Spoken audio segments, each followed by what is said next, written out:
Okay, this is a really good construction problem. So let's go through this piece by piece. This may take 2, maybe even 3 YouTubes to do each piece, but I want you to get each piece, so I'm going to take my time. Okay, the first thing I'm going to have to do, and first thing I'm going to ask you to do, is to figure out what you got, what you're looking at here, okay? So let's take a look and see what we have here and see how we can make these pieces work. Well, these are the costs incurred in each year. So first, let's make sure we're pretty plain on that. These are the costs incurred each year. These are how much more it's going to cost us to finish the job. This is how much we billed them during the year. And this is how much we collected during the year. Okay? And just to remind you that we have to be careful, take a look at and see, because the difference between what we billed and what we collected is construction in process. So as we go through that, you got to keep that in mind. So the first thing it says is we use the percentage of completion. So it's 100% complete at this point, so we're good with that. We have to figure out these next two. So the cost to complete plus what we spent so far is those two, and that adds up to $7,300,000. So that's what it's going to cost us to do the entire job. So far, we've spent just that, $1,679,000. So that's 23%. So under the percentage of completion method, we're going to be able to recognize 23% of the revenue, and we're going to be able to recognize 23% of the profit. So that's that year. Now let's take a look at the next year. The next year, again, we're going to compare the cost incurred during the year to the cost to complete, and again, that remains the same. So if we take last year's cost plus this year's cost plus the estimated cost to complete, that altogether still is $7,300,000. So our estimated cost to complete have not gone up. Our total cost, though, have, because our total costs so far are these two added together. And we need to do that to see how much we have finished altogether. So we have to add those two. And when we add those two, that comes up to $4,964,000. And that works out to be 68%. So at the end of the second year, we're 68% complete. Here's what you have to remember. 23% of it was last year. So this year, we completed 45%. Okay? And the final year, it doesn't matter. But the final year, we complete the remaining 32% for a total of 100%. But 68 has already been recognized. They're the pieces that you have to remember, because if not, that'll really screw with your numbers, okay? So, let's take a look. The first part it asks us is, let's see how much gross profit to be recognized in each of these years. Well, the gross profit, they tell us, the total costs, gross profit is total revenue minus total costs. So the total revenue, the contract price, is $10 million. So that's not going to change. And we know that our total costs are $7,300,000. So $2,700,000 is our anticipated profit on the entire job. I'm just going to jot down the percentages so I don't have to keep moving back and forth. In year one, we completed 23%. Year 2, it was 68% minus the 23 from last year. And year 3, we're 100% complete. So let's just go back and forth and grab some of those numbers. So first of all, we need to look at the gross profit or loss that we can recognize each year. So our gross profit, 23% of 27 million, so 2.7 mil times 23% works out to $621,000. So that's the gross profit we'll recognize that year.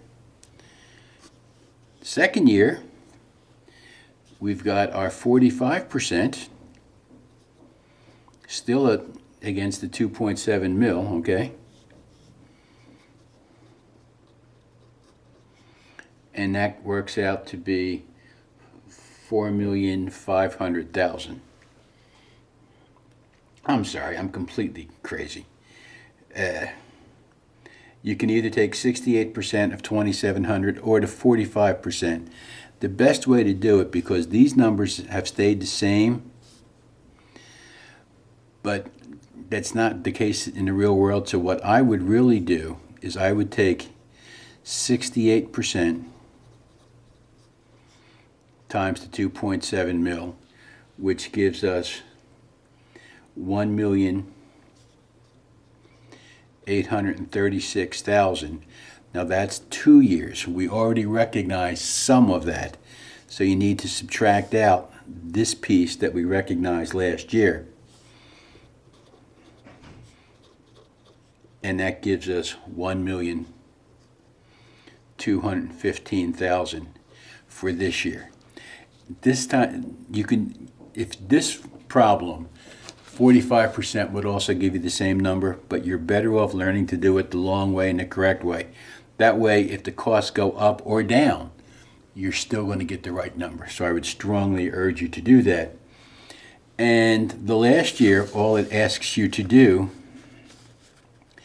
is to take the total costs, which is the sum of the total line, okay? Cost incurred. Just add this and this, and you come up with total estimated costs of $7,533,600.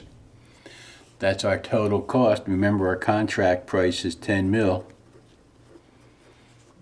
That subtraction yields us 2,466,400 is the total actual profit that we're going to have on the job.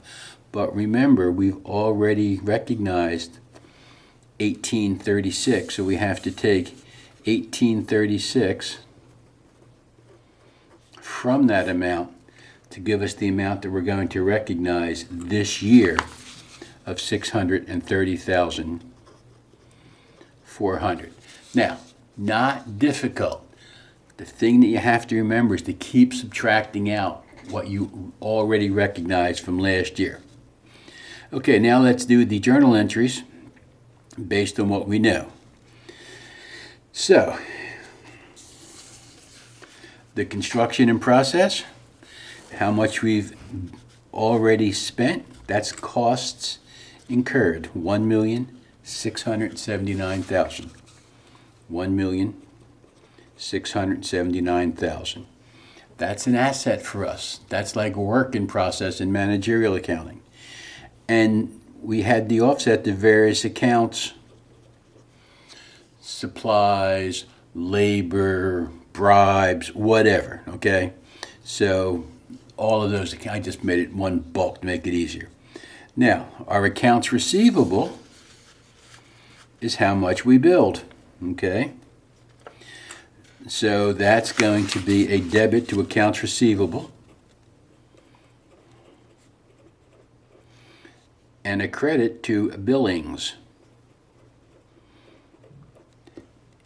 And again, this isn't difficult. You just simply have to keep in mind what you have. Now they tell us that we collected cash during the year, and just like every other time we've collected cash in every other accounting course you've ever done, you debit the cash for $1,170,000, and it's a credit to accounts receivable. Okay. Now, the only thing that you have to keep in mind is that these are a little different. We have our revenue. Now remember, we can recognize 23% of the revenue. We're 23% done. Remember that number? We're 23% done. So 23% times the 10 million, the revenue, not the profit, the revenue, is 2,300,000.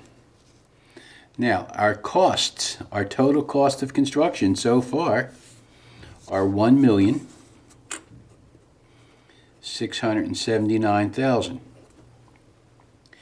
We have an asset, construction in process, for the difference between these, 621,000.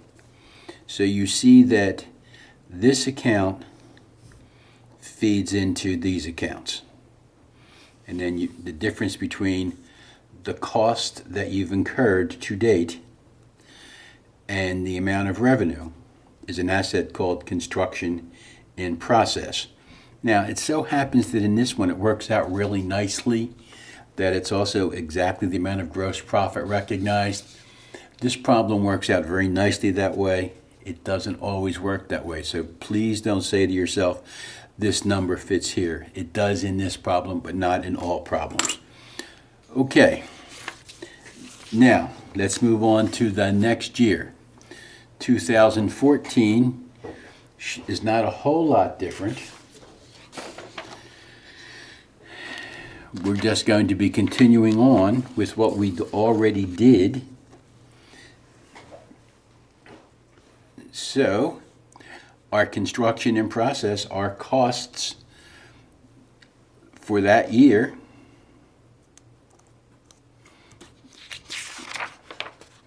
$3,285,000.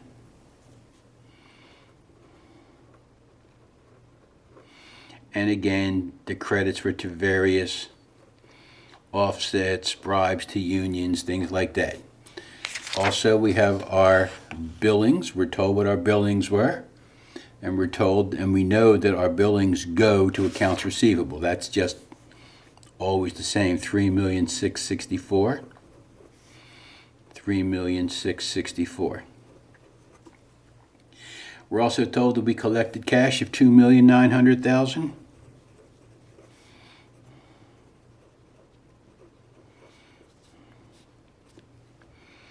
And now our construction in process, and again, I hate this because they make it work out so very, very nicely, is we're 45% done this year.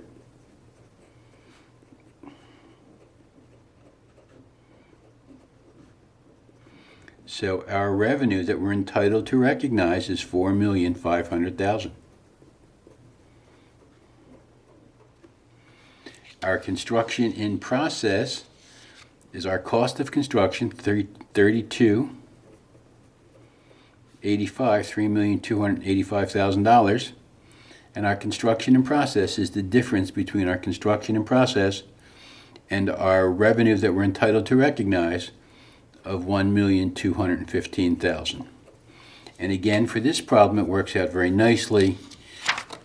It's exactly the amount of profit we're recognizing, but it doesn't always work out that nicely, and I really don't want you to get into the habit of assuming that it will, okay?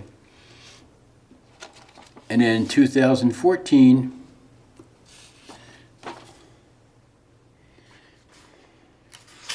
I'm sorry, 2015. We just did 2014.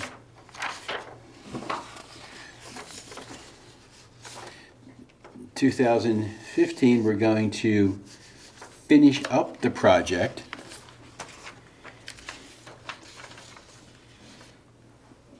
And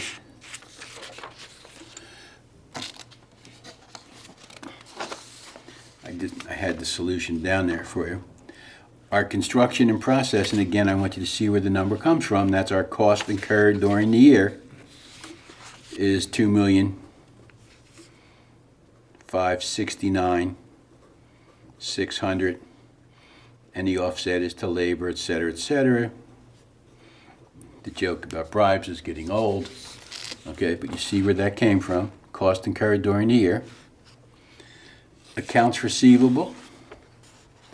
We billed during the year $5,036,000.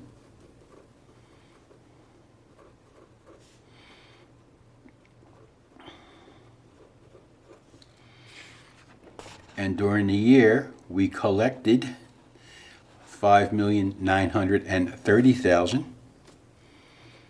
$5,930,000.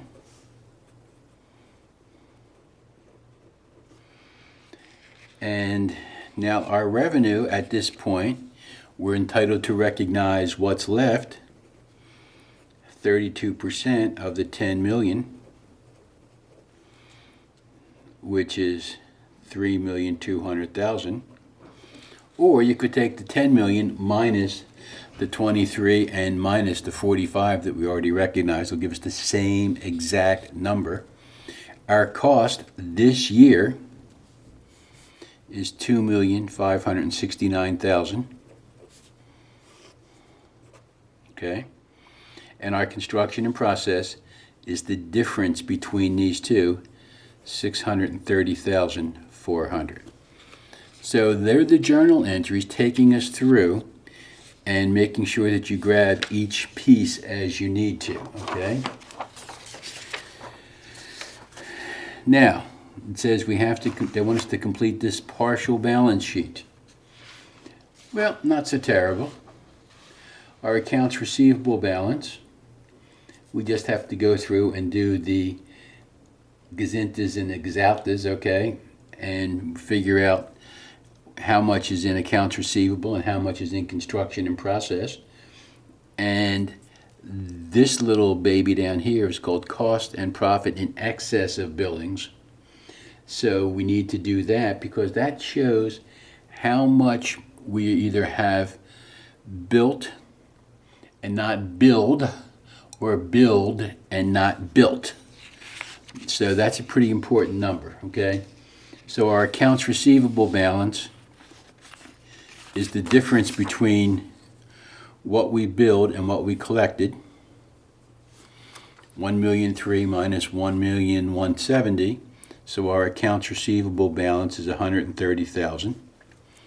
Okay. And the next year, it's the same, the billings and the collections. We'll look at those. And that year, that works out to 894,000. Now, let's take a look at our construction in process. That's the 23% and the 68% because that's how much, because remember, we're building this asset, but we can't turn it over until it's finished. So year one, this was our 23% year. And year two, we were up to 68%. So our construction in process is 2,300,000 and 6,800,000. And we have our accounts receivable. That reduces each of those by our accounts receivable. Or I'm sorry, our billings, not our accounts receivable, excuse me. So, year one, our billings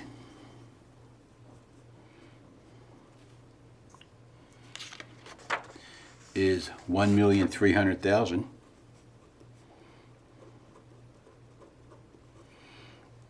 So our costs and profits in excess are 1 million. Now the second year, we have to add the billings for both years, so 1.3 and 3.66. That gives us 4,000,000 4,964,000. And the difference between those is 1,836,000. So with all of these problems, it's not really all that difficult. The hard part is you have to remember which number goes into which place.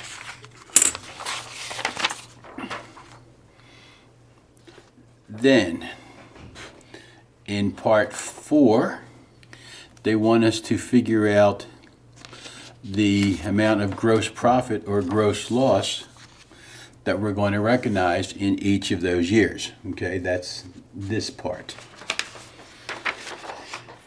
So, let's take a minute and figure this out. What's our gross profit and our gross loss for this year? So, for year 1, it's the gross profit of the 23%, the 2,300,000, okay? And of that 2,300,000, we get to recognize 20%, 23% of it, and 23% of it times our profit percentage gives us our gross profit of $511,535. In 2014, we get upside down, okay, 329,000, because our costs are changing slightly. And in 2015, we come back out, and our profit for that year is 92,468. Now, this is for the year, not for the whole job. If the whole job goes south,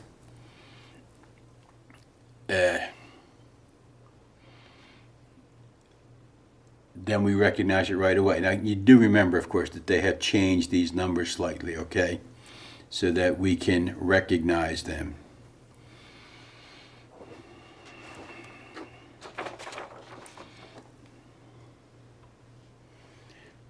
And then part 5 is exactly the same. It just changes the numbers.